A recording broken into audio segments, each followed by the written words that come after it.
This is the Horse Radio Network. This is episode 355 of the Dressage Radio Show on the Horse Radio Network, brought to you by Kentucky Performance Products and TotalSaddleFit.com. Today we have FEI trainer and judge Suzanne Hamilton on to discuss the Challenge of the Americas, and Hilary Moore-Hebert joins us with some tips.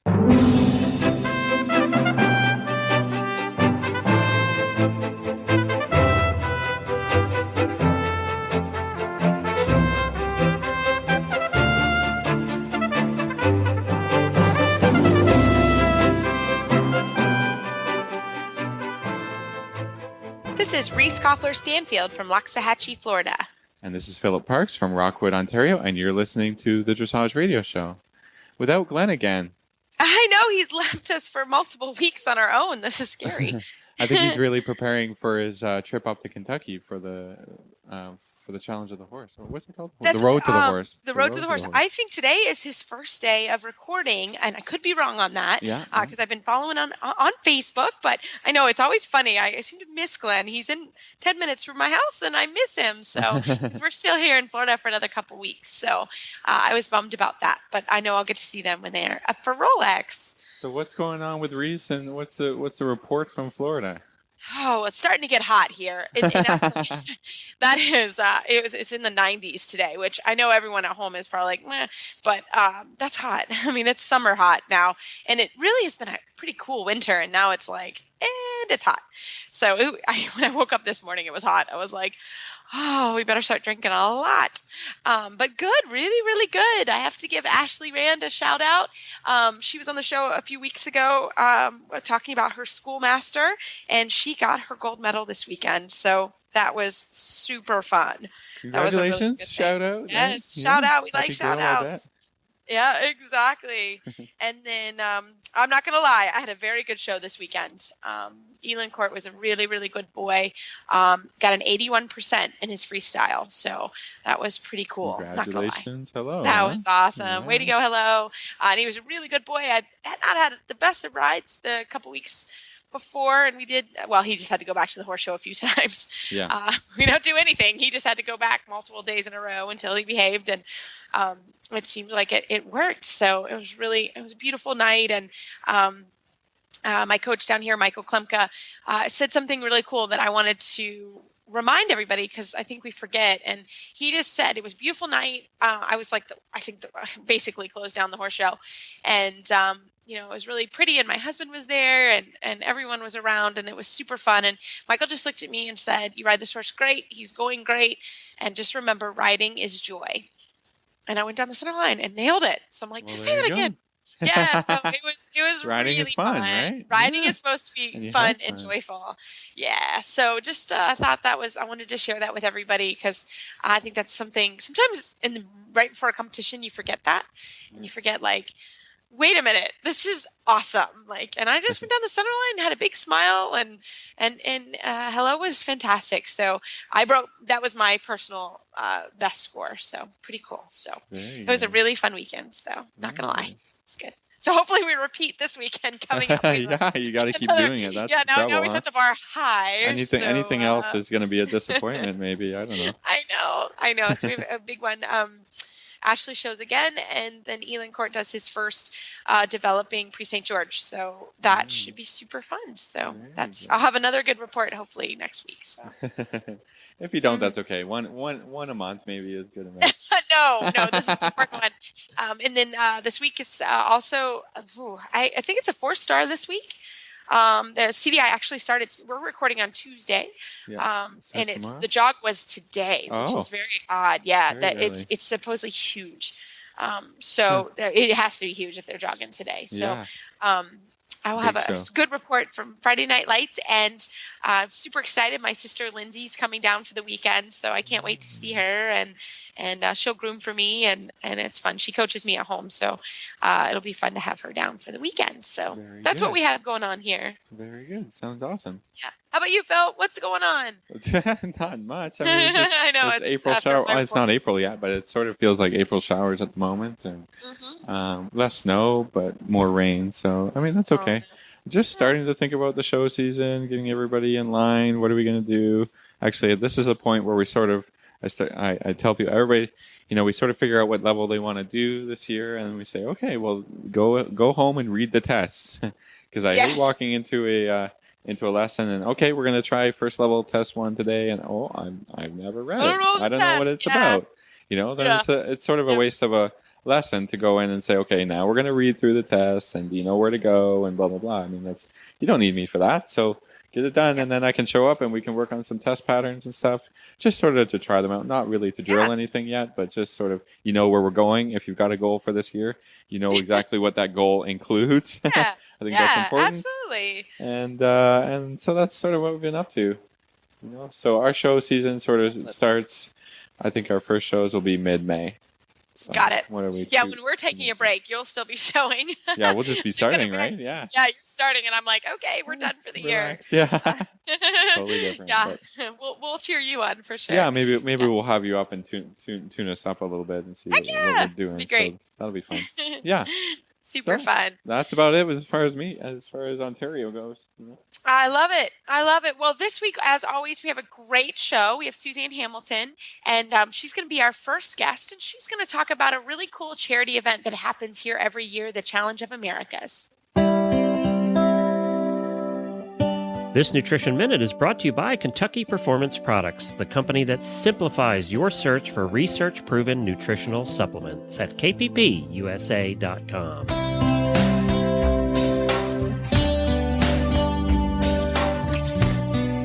Spring is here, and so are pastures full of luscious green grass. Spring grass is high in vitamins, minerals, and sugar. Most horses have little problem adjusting to the changing sugar levels found in spring pasture, but for at-risk horses, grazing on sugary grass can lead to big problems such as colic or laminitis. By paying attention to daily temperatures and following a couple of simple rules, you can limit your horse's access to such sugar-laden grasses. In the spring and fall of the year, limit grazing or stop it completely when daytime temperatures are warm and nighttime temperatures are below 40 degrees Fahrenheit. Under these conditions, the grass produces sugar during the day and it stores it in its leaves. At night, the plant transfers the stored up sugars to the roots and stems to fuel the growth. If the evening temperatures are cold, the grass will not make that transfer and all of the sugar will remain in the leaves where it is readily available to your horse. In the summer, when days are sunny and nights are warm, it is safe to allow grazing in the early morning hours, but it should be restricted late in the afternoon or evening. This is because most of the sugar that was produced the previous day has been used for growth overnight. Therefore, the level of sugar in the leaves is low in the morning. But as the day progresses, the grass once again accumulates sugar in its leaves in preparation for nighttime growth. So later in the day, the more sugar-packed leaves become. Because grass is a great source of essential vitamin E, horses that are restricted from grazing, especially easy keepers and horses in hard work, may develop vitamin E deficiencies. Lack of vitamin E can result in sore, stiff muscles and neurological problems. Elevate Maintenance Powder from Kentucky Performance Products is an affordable way to provide your horse with the vitamin E missing from his diet. Each scoop provides 1,000 international units of natural vitamin E, and natural vitamin E is absorbed and retained in the tissues at a much greater rate than the synthetic vitamin E found in many feeds and supplements. Best of all, when you choose a Kentucky Performance Product supplement, you get a 100% satisfaction guarantee. This Nutritional Minute has been brought to you by Kentucky Performance Products. You can find all of their terrific products at kppusa.com.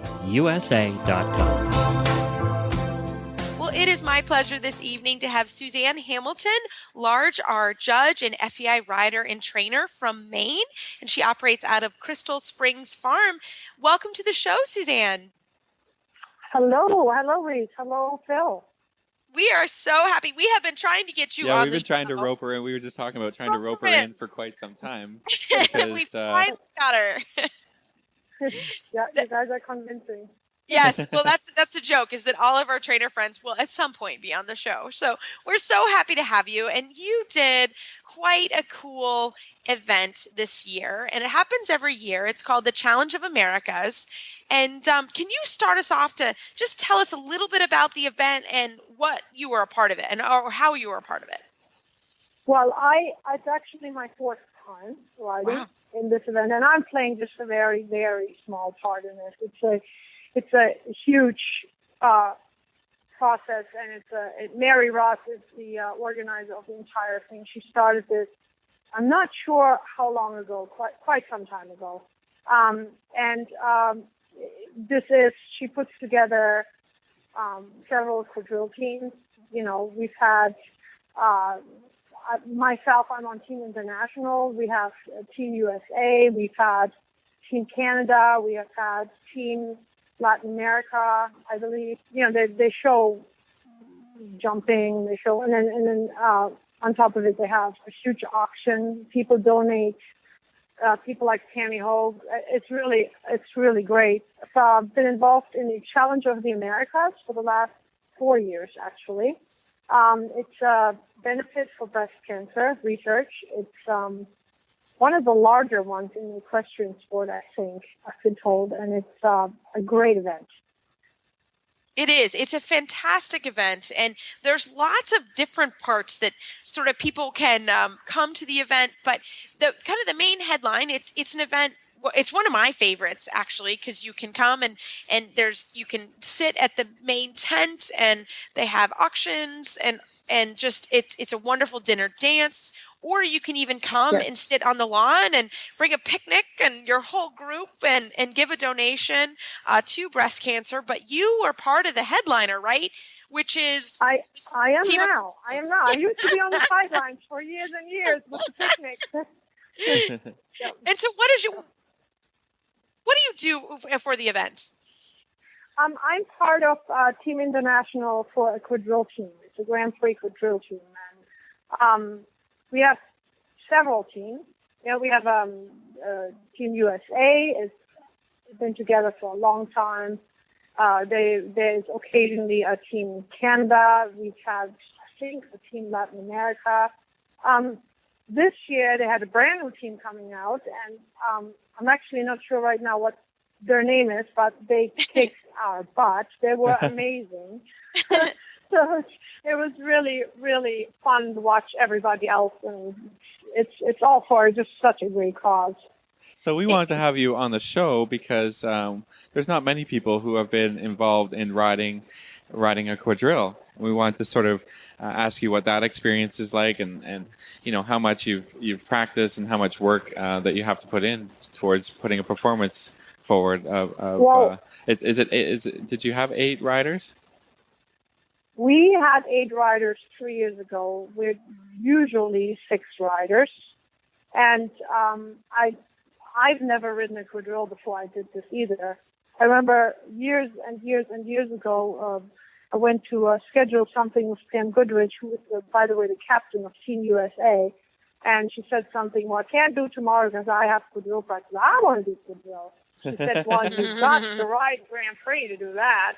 I'm like, well, I had better then, you know, because I always wanted to be part of that ever since I saw it the first time. And because it's a subject close to my heart. You know, I've lost good friends to breast cancer, and I have good friends who've survived it. And I think it's just such a great cause.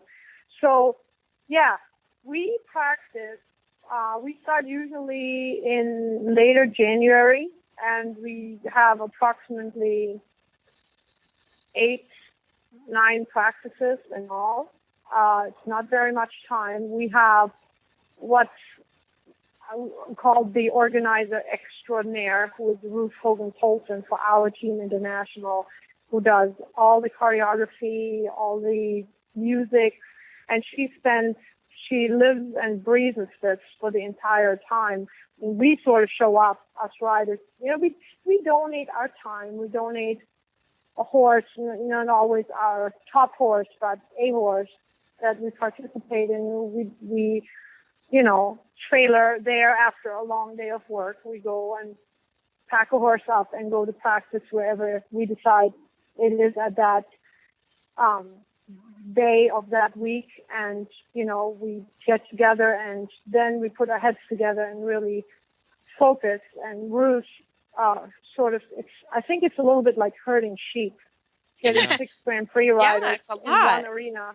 I mean, I admire this woman. She is just the best, and she holds us all together until the bitter end.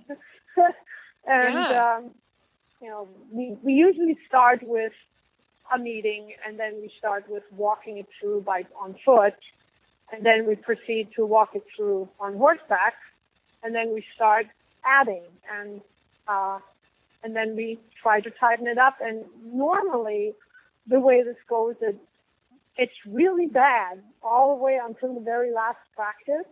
And then the night of the performance, we somehow always pull it all together. And we did sort of the opposite this year.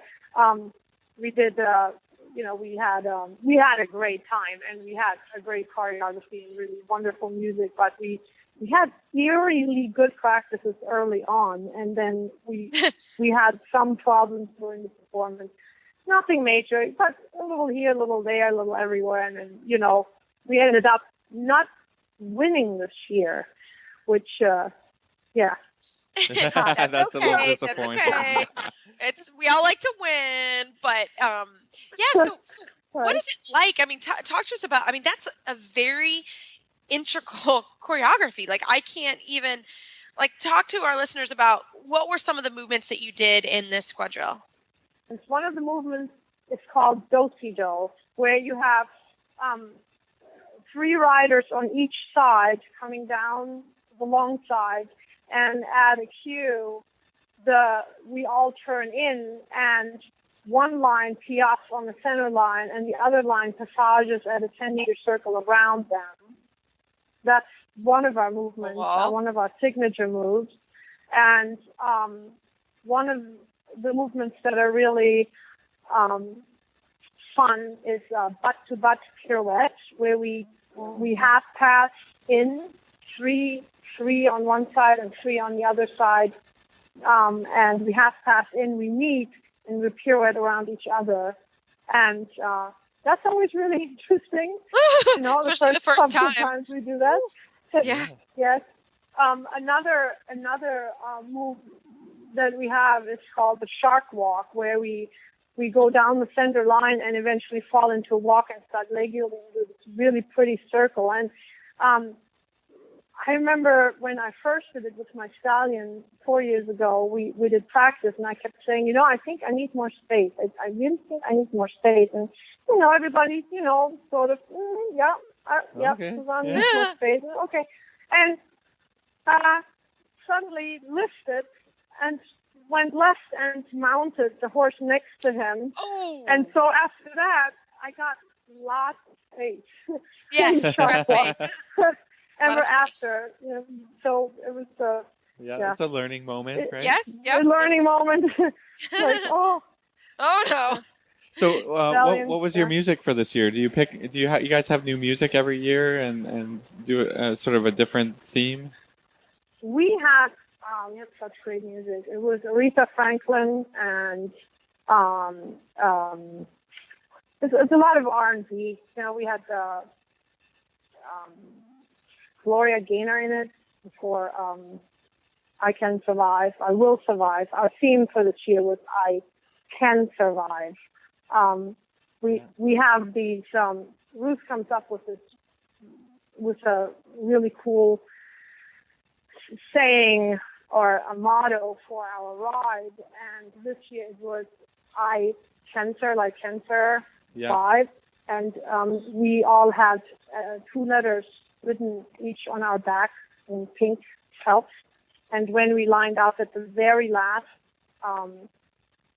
one of our last movements, we're sort of a puzzle. We ride around and we have these 2 letters each on our backs, and everybody wonders what eventually it will say. But then at the very end, we come down after coming down the short right side of the arena away from the crowd, we all line up and we piaffe. And then at that moment, our letters spell I can survive, and it's to Gloria Gaynor, I will survive. So it's pretty emotional and cool, and we like it. Mm. Well, and this is an event. I will tell everybody it is a wonderful event to come to. It is worth it if you're here or even to plan your trip around. It would not disappoint you. So we did want to give out the information, Suzanne, on how if people wanted to donate, they will still take donations for breast cancer. How would someone find that information out, or what is the phone number? Okay, I would urge anyone to come to these events or to donate. I think the best person to get in touch with is Mary Roth. She's been the mother of the whole Challenge of the Americas. You can find Challenge of the Americas on Facebook, or you can call her or text her at, I can give out the number. It's 561-251-7945. She is the mother of the entire event, and it's such a fun event. I mean, whether you come to the, regular admission and bring a picnic basket and just watch, or whether you come and get a table, if your funds allow, get a table at the event. There's some great food and some great dancing, and we have a really good time afterwards. And the auctions are fantastic. We have silent auctions, and we have the real deal. This year was great. Tammy Hogue has done this, I think, for the second time. Our famous equestrian writer and rider. She auctioned off a character of her book. And, how cool! It's really cool. It happened to someone I know 2 years ago, and she said if people pay enough, if the auction goes high enough, she will make them handsome and wonderful. And depends how much money. It depends what kind of person. How much money it is. Yeah. I love it. I think it auctioned up for $8,000. It's fantastic. So very cool. And then she writes her next book around this character, and she will interview these people and study them and put them into her next book. So love it. Yeah. Well, Suzanne, thank you so much for coming on the show. And if our listeners are from your area in Maine, how do they get in touch with you personally? Oh, I'm easy to find. I'm on Facebook, and you can always private message, or you can visit my website at crystalspringfarm.net, or you can call me at 207-249-8078. And I'm always good for, saying hi and socializing and getting to know people. Love it. Well, thanks so much, Suzanne, for coming on the show, and we look forward to next time. Okay. Good to talk to you guys. Bye-bye. This tip brought to you by Total Saddle Fit, the shoulder relief girth that Reese and Philip both love. And here's why. The saddle fit solution you have been waiting for is finally here. TotalSaddleFit.com is proud to introduce the Shoulder Relief Girth. This strategically shaped girth actually moves the girth line of your saddle back over 1 inch, thereby freeing your horse's shoulders from the saddle. Traditional girths pull saddles up against a horse's shoulders and often over the top of the shoulders. The Shoulder Relief Girth's recessed ends allow for the billets to buckle into the girth farther back to give your horse unparalleled freedom of motion. We are so certain that your saddle will fit better and your horse will be more comfortable that for a limited time we are offering a 30-day, 110% money-back guarantee. If you are not totally satisfied with your shoulder relief girth, send it back for a full refund plus 10% of the purchase price. Don't wait.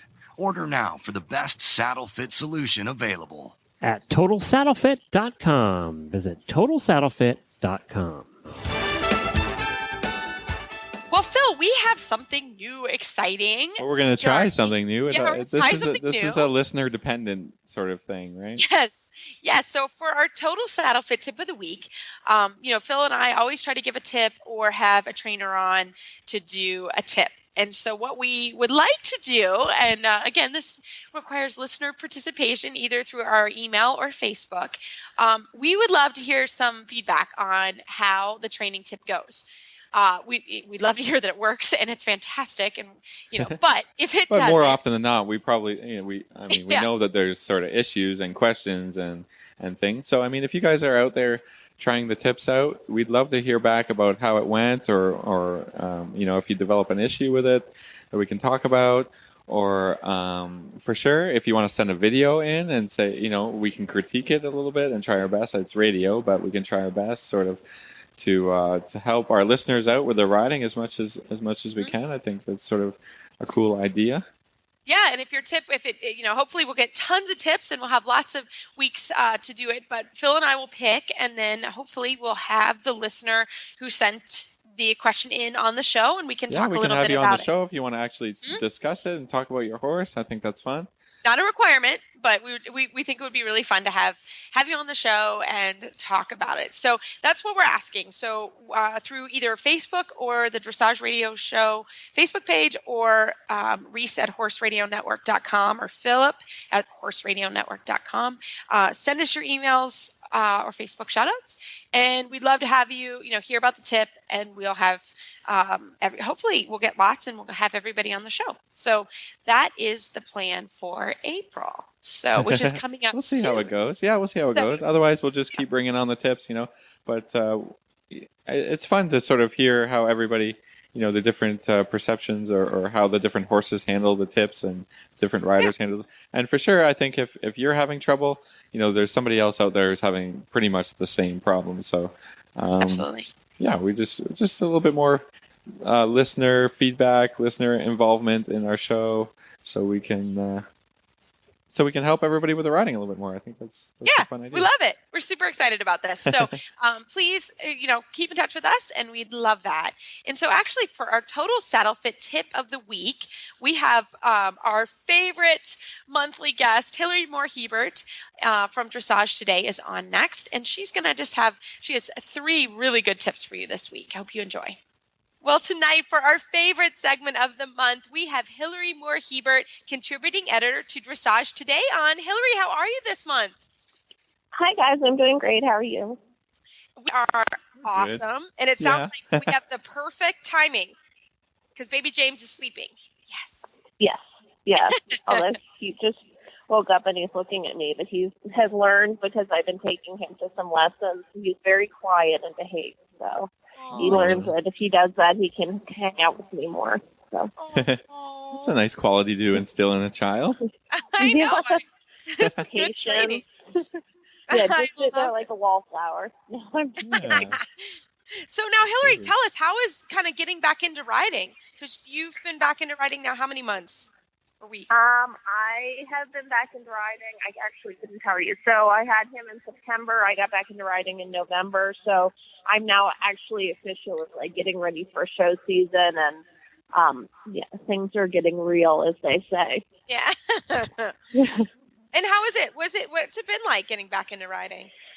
It's been really good. It's been very interesting because I haven't ever taken off so much time from riding before. And so I really had to sort of start from square one, because I wasn't allowed to lift heavy things and everything at the end of my pregnancy. So even though I was doing exercises, a lot of the muscles stretch out. So even though they're still getting strengthened, when you don't have the baby, that you're carrying around, everything snaps back, and it's a little bit like having your muscles are then overstretched. So getting the tension feels a little bit harder. And that's my non-scientific version of what I feel like is happening. But, mostly it's just, I believe that to be true because, I felt like I just generally felt kind of noodly.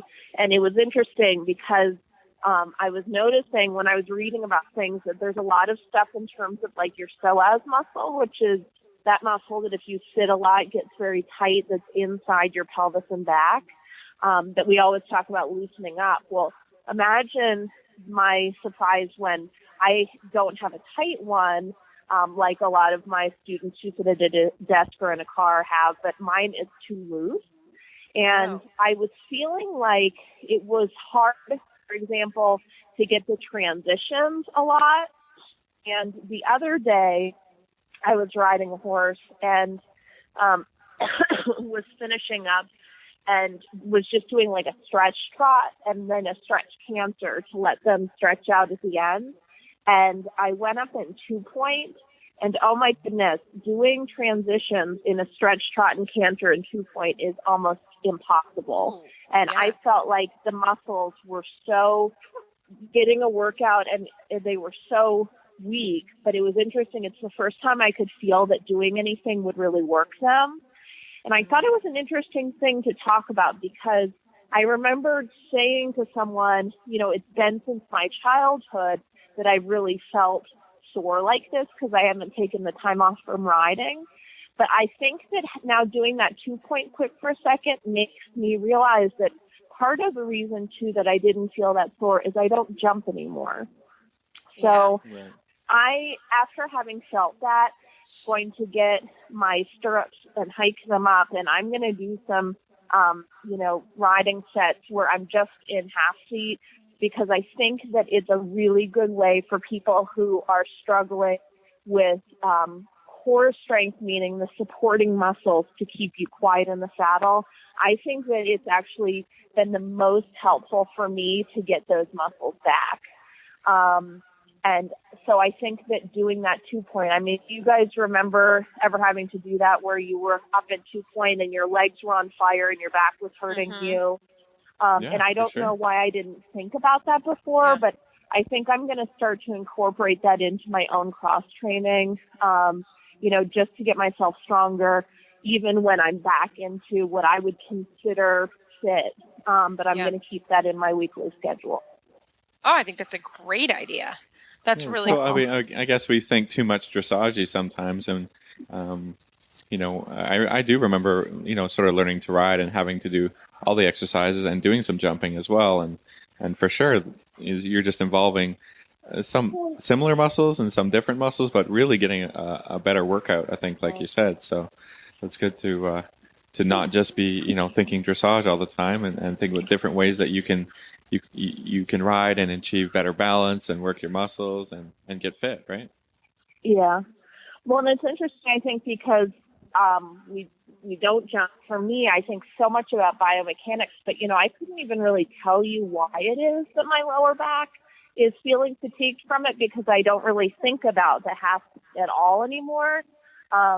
Except for when you think of like going to light seat to open the horse up to get more forward in certain situations. But, now I have to kind of go back to my jumping articles and everything and figure out, biomechanically what's happening with you when you do it. And also almost start from the beginning, because it's been a decade since I've thought about, how to do it properly so you don't hurt yourself. And it will be an interesting adventure, I think.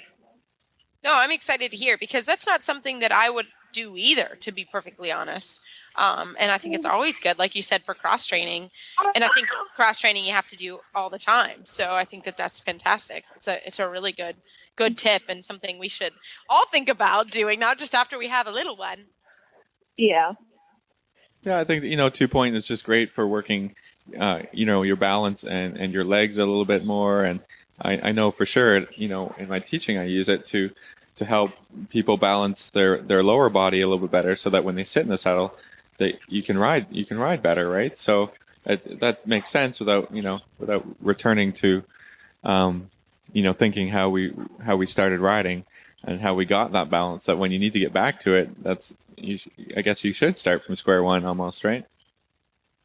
Yeah, and I think how you said, returning to how we used to ride. I think that, you don't have to go out and be doing advanced level eventing or anything, but I think there are a lot of people who are coming into this sport that are purists now, whether it's, just because they got into it at an older age or just in general because they're more focused, where I don't see as many people coming into the sport who are coming from other sports as they were when we were younger.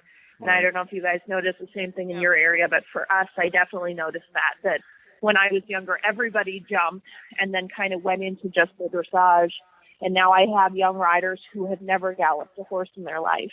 So, I think it's still important for them to sort of learn how to do 2-point and, get that position, and also just cross train in general. Yeah, no, I agree. I think it's good for horses and for people. I mean, Yeah. it can't hurt anything. I mean, pretty much every athlete does some level of cross training. So I think that makes complete sense for sure. So, Yeah. Hilary, we were going to talk about an article from the February issue of Dressage Today. Can you tell us a little bit about that?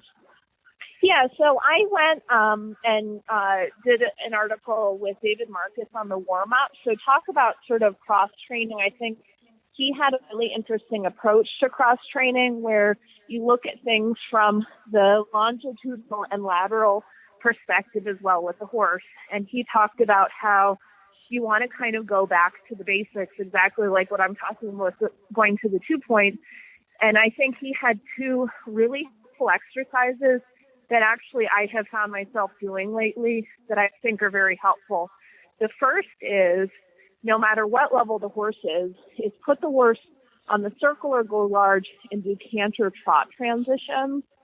And I think that because the horse is going from a asymmetrical movement of the canter to the symmetrical movement of the trot in terms of how the footfalls are, you end up having to go kind of, you guys know what I mean, like you're kind of sideways to forward in your pelvic movement, but it helps warm the horse up very well in their back because they're also doing the same thing. So it seems like a very straightforward exercise, but I think it's really good to test a lot of the things in terms of their responsiveness to forward and back gauge, and also just get their body moving. Well, and I think this is such an important exercise that we forget. And we have been reminded here in Florida because as Ashley Rand, my assistant, came on the show and is leasing a schoolmaster. And one of the things that you see that comes back in the Intermediate 1, and she's doing the U25 Grand Prix, is you have a canter trot transition right in front of the judge. Or in the U25, you have a trot to a passage on the center line. And let me tell you, with that older horse trying to sort of do just the basic trot canter on a circle, I mean, we have spent multiple lessons on that particular topic. And it's just it's a great reminder. Not only is it a good warm-up exercise, but, you kind of get past second level, and some of us sometimes forget, oh, yeah, there's this canter trot's going to come back later in life or later in your FEI career. So I think it's just a good reminder as well that this is a super important transition. Don't forget it. And it's great for warming them up and warming up your pelvis, and sort of something that I try to do every day with my own horses. Yeah, I think it's cool because if you think about it, if your horse is a little stiff, or if you have a little bit of an older horse like that Grand Prix horse you're talking about, you can really tell when you do that transition, especially in the, if you do it within the first 5 minutes, that it's super hard for the horse because they just want to sort of fall apart and fall to walk, right? And it's not clean and it's not balanced. And so if you pay attention to that, just a small thing, you can help the rest of your entire ride with all the more difficult stuff if you pay attention to a small detail like that canter to trot transition where the hind legs have to be under. You have to have the momentum of the horse. The horse has to feel fluid and balanced. And I think it's very important. I'm always, really trying to pay attention to the details and the details of warming the horse up, because that gives you a little bit of insight into how the rest of the ride is going to go. If you're just going around and doing a bunch of circles and not really paying attention, then you're not doing a great job in paying attention to your horse and in how he's going to go for the rest of the ride. If you pay attention to those small things and you can build on that throughout a ride, you're just going to have more and more success, I believe. So. And I think you guys were mentioning too, doing this right away. I think that harkens back a little bit to people who come from, a multidisciplinary background where a lot of times we have a fear of riding forward in the beginning of the ride. And obviously don't put yourself in danger if your horse is too hot, but sometimes the horse needs to go more forward. And by doing the trot canter, it pushes you to have an expectation of, okay, I'm going to ride canter in the first 5 minutes. I'm going to ride the horse forward. It encourages the trot also to have more activity because you're coming from the canter versus the walk. And so then the horse can get looser too. So I think, say the exercise in and of itself didn't go perfectly, you're still going to have a better quality horse after that simply because you are loosening them up by riding just more forward as opposed to, very slow and just not getting their muscles going. Right. I mean, I'm a big fan of riding horses on a little bit of a long rein to start them out. There's a few horses that I wouldn't do that, but most of them, really letting them stretch out and, really getting sharp forward responses from my leg. And so, in the first, many times at the first transition, I asked, from walk to trot with a little bit of the stretchy rein, and they go to canter. Well, I don't shut them down. I just ride that canter forward, right? Even though I haven't ridden trot yet, who cares? Yeah. And then I take that energy and momentum from the canter down into the trot, and so many times it's so much better rather than saying, oh, you made a mistake, I asked for trot. I really like the horses to be forward, and for so many thoroughbreds, again, older horses too, that the canter just it's more natural. It opens them up. They can cover some ground, and then I'm in trot, and look, I don't have any. I'm not chasing the horse in trot, and the horse feels good and is really forward, and then that sometimes can I don't know. It's not speed the warm up, but help the horse get looser faster. So I'm all about that. And I have to say, to be honest, I personally have always warmed up better in the canter. My own hips. As a rider too. As a rider, sure. I will very quickly go to canter again on the ones that it's appropriate. I'll do a couple rounds of trot, but once I canter and loosen up my hips that way, I usually do a lot better. So that's my own personal. Yeah. I mean, I don't necessarily even sit trot before I've sat the canter, just for that same. I don't think I can anymore, guys. I'm getting old. So, Hilary, what's the other tip you have from David Marcus? So he has another cool exercise that, again, I really like the article because he talks about it in ways that really any level horse can approach this. And he has a neat exercise he does where you go across the diagonal and then from X to the corner letter like K, for example, you bring the horse around so that you're riding leg yield the second half. And essentially the easiest way to picture this is if you were going down the track and then when you got to E or B, you suddenly did nose to the wall leg yield for the second half. So it's leg yield, but it's much more challenging than leg yielding from the quarter line, for example, to the track, because you're really holding the horse accountable to stay straight as you're asking them to step under, right? So instead of it just being that they're kind of shimmying sideways, they really have to come up and underneath with that hind leg and then start to cross over so that you're getting quality. And I think that this is something that is a great way to test that the horse is listening to the aid. It also gives clarity to someone who's new to the leg yield to understand what is required of it, so that if they can't do this, really need to go back and say, okay, are my aids for the leg yield you see in the test there? And then for an upper level horse, it starts to check that they have a response to the controlling aids and the leg aid in a sideways way before you start getting into anything like shoulder in or haunches in. And I found that, in terms of the upper level stuff, it's a great way to just warm the horse up so that for example, that when you go into shoulder in, you're not going to have them lose their steam because they're off the leg. That their shoulder's not going to go flying out. And, it's a good way to set yourself up, whether you're doing the FEI work or you're just starting to do the first level work. Yeah. I like it. That's a great exercise. And again, sorry, I just need a little clarification. Yep. You're going to leg yield away from the new inside leg. So if you're going from the right rein, changing towards the left, you've got your left leg on and getting the horse more parallel to the yes. to the new wall. Yeah. Okay. Yes. Just double checking. Yep. Yeah. So that if you're on the diagonal, you're kind of swinging the door of the horse. You're swinging the door open, if that makes sense. Yeah, to the new way. Yeah. Yeah.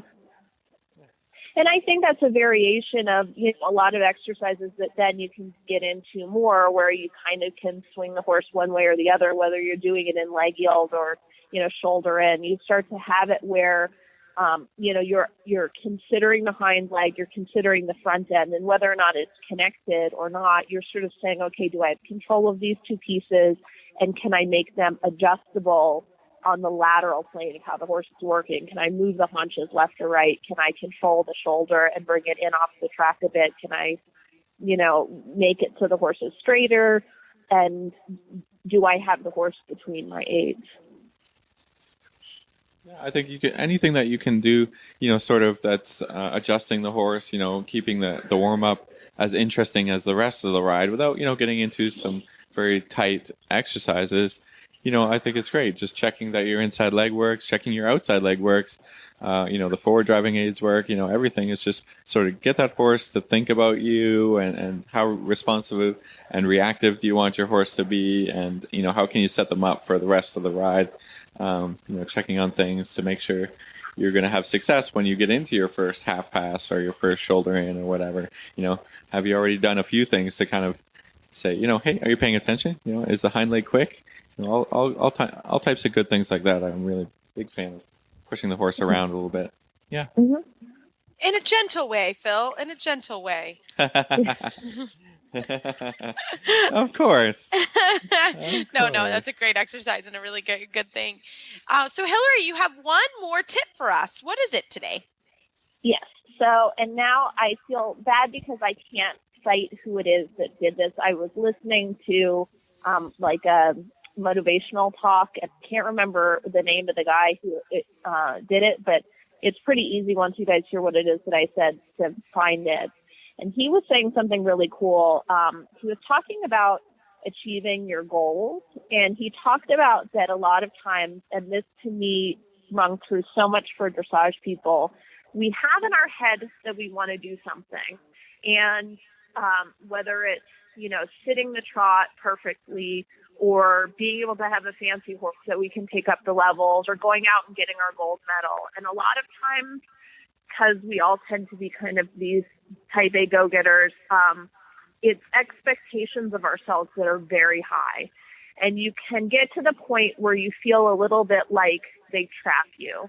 And I thought this was a cool thing that he said. He said, you get to the point where you're feeling almost like you're claustrophobic in this locked room, that all you want to do, for example, is, do the Grand Prix on a horse, and you feel like you're kind of stuck at ground zero, and you're just in this room and you're pushing and pushing on the door to unlock success, and you're giving it all your might until you realize suddenly that the door just opens inward, and that instead of pushing so hard and putting all this effort in a direction that's not helping you, what you need to do is look within yourself for a second. And he had a really cool exercise that takes 2 seconds that I thought was neat, and I think it's very helpful. He said, okay, think about something that is a goal for you, that in the next 3 years you would like to achieve. It feels very difficult. And you may have been working on it for several months, but in the meantime, you feel as though you're putting a lot of effort in. And so I'm going to just give the example of someone who really wants to make it to FEI competition. And I thought, okay, so here's someone who they're going and doing their lessons every day. They're trying to make it to FEI competition, and they're just killing themselves. They're spending all their money, all their time, and they just don't know if it's going to be there. And so instead of being fun, they're just overwhelmed. So they're trapped in that room. Well, he said, and this is the key part, is think of 3 adjectives of how you would feel if you achieved that goal. So in the case of someone who's trying to make it to FEI, I think 3 adjectives that would be good would be validated, right? Because they're putting all this time and energy into something. Yep. That they had, so validated that they were successful in what they were doing because they have a measurable goal that was achieved. And perhaps for the third one is that they fit in, that there's pressure perhaps in their riding community for people who are, going out and really doing a lot. So, you look at those things and you said, don't have it be that they are focused on doing that long-term goal, find short-term ways to achieve those adjectives. So validated. Maybe instead what you can do is create other ways that you can, find success. And I think, for example, participating in the L program so that you feel as though you can apply your knowledge to something that maybe doesn't have to do with your horse, but you can, continue being successful, and you can end up having, success that's measured and then can be tested. And then also feeling like you're part of a group. Maybe there's ways that you can volunteer to help and, scribe at one of the bigger shows, or you can go and help coordinate some big event for your area, and it gives you the chance to kind of be participating in something that is, getting you involved in the high performance stuff, maybe if while you're also working at your goal of getting to the FEI. So I thought it was a really helpful thing that I think that we need to think about, because you see a lot of people who are most successful, however you define that, and most satisfied in our sport. And a lot of them are doing it because they're diversified. And I think it's because they are finding ways to achieve their desired adjectives without kind of putting all their eggs in one basket. And I thought that was really helpful, because I think then if you take some of those eggs out, it seems like it's still important, but it's almost then easier to achieve because it's not a make or break situation, right? When it's not the most important thing of your entire life, going into the show ring, you can have more fun. And then when you do find that success, it's something that's enjoyable and not like, oh my gosh, I just blacked out for the past year because I was so stressed about this. Instead, it's something where you can then, feel happiness from achieving it. And I just think that that's something that is very helpful, so that, people can enjoy the sport instead of kind of sometimes feeling like there's so much that we put into this. And I really liked that. No, I think it's fantastic. And I think that's true. I think it's always important to work with your trainer and your family, or, especially your trainer, to work on goals, because goals sometimes have to change or be fluid. And I love the idea of, you want to be diversified.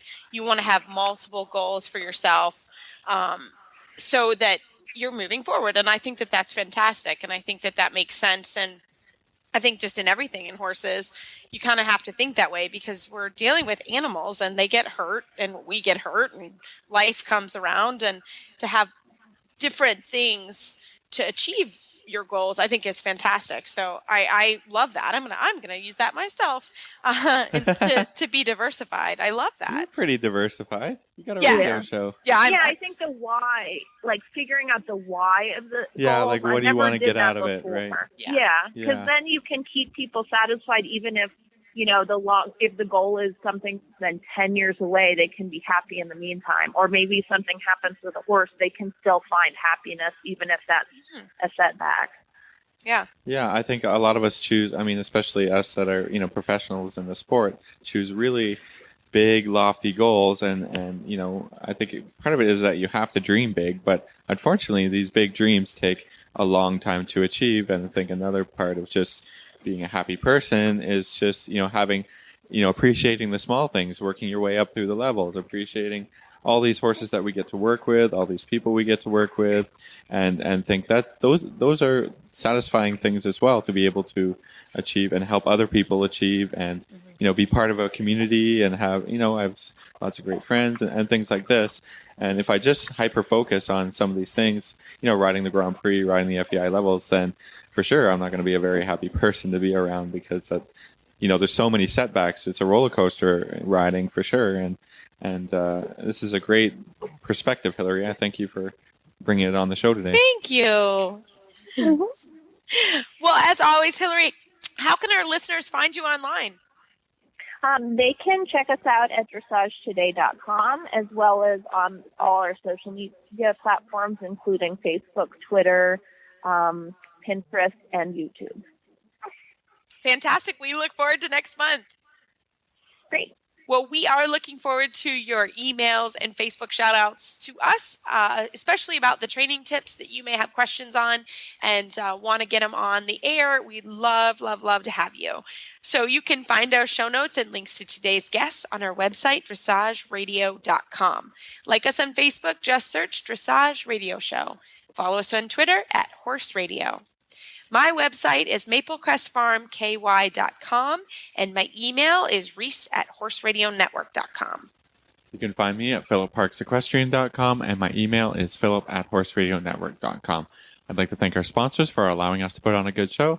And don't forget to check out all the other awesome shows on the Horse Radio Network at horseradionetwork.com. Everybody, keep your heels down and your shoulders back, and we'll talk to you next week.